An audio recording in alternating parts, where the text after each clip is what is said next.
On a winter night in 1951, young Bishop Monson responded to a knock at his door.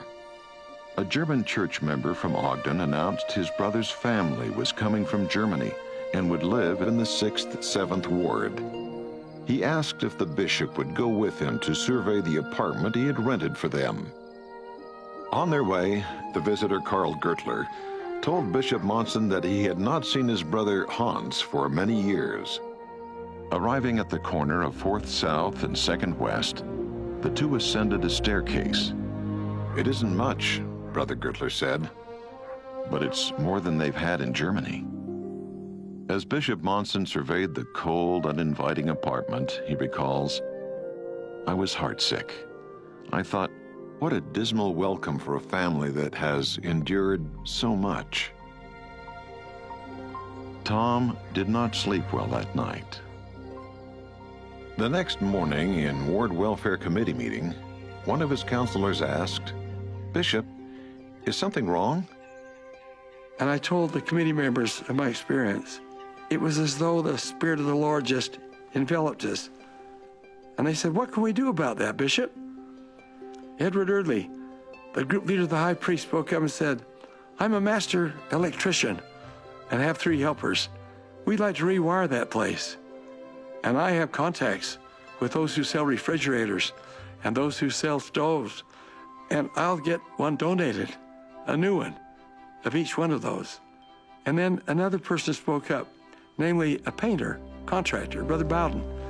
He said, "I'm a contractor for painting, and I can get my paint less than wholesale. And my crew and I will paint the house." And then that wonderful Relief Society president said, "Relief Society women do not like empty cupboard shelves. We'll fill them."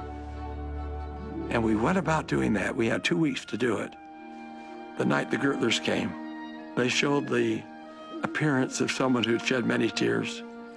And all the way up the staircase to the 2nd floor, I remember Brother Gertler saying, "Now, it isn't much, Hans, it isn't much, but it's the best we could do. It's the best we could do."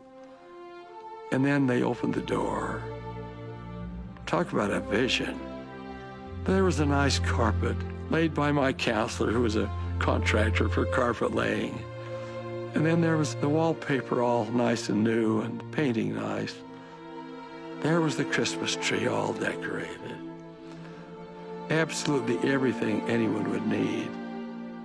I was 15.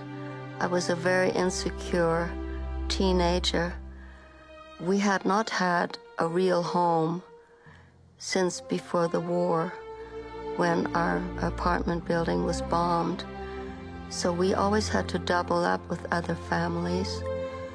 And to walk into an apartment and to know it would be ours was just beyond comprehension to us. It was like a shock. I couldn't believe it. He put the key in front of me and said, "You are in your own apartment." As we left, and our little band who'd done all this work came out onto the street. They were silent, and they said, "Why is it that this will be the best Christmas we've ever experienced?"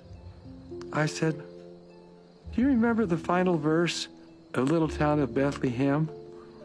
No ear may hear his coming, but in this world of sin, where meek souls will receive him yet, the dear Christ enters in."